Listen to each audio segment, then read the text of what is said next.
Hello people, welcome back to this channel. Today I would like to show you the way how you can remove the view only documents or format on a Google Sheet by mobile phone. You just need to open the Google Sheet application on your mobile phone and pick the documents that you want to remove for view only formatted.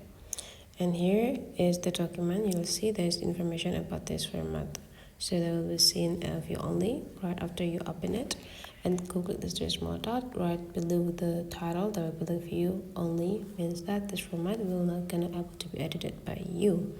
So whenever you type into the cell, there will be no access to edit it. So how to make you can edit in this document, go to this three small dots and there will be like request edit access. So you just need to type it and then the application will send the request into the owner of this document.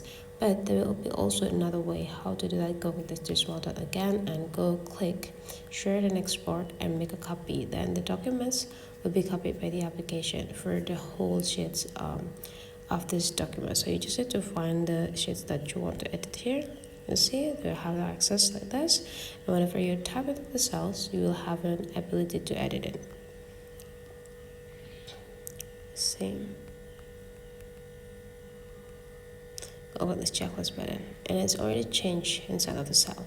So that's for today's tutorial. Hopefully you enjoy it. Let's begin into other tutorial.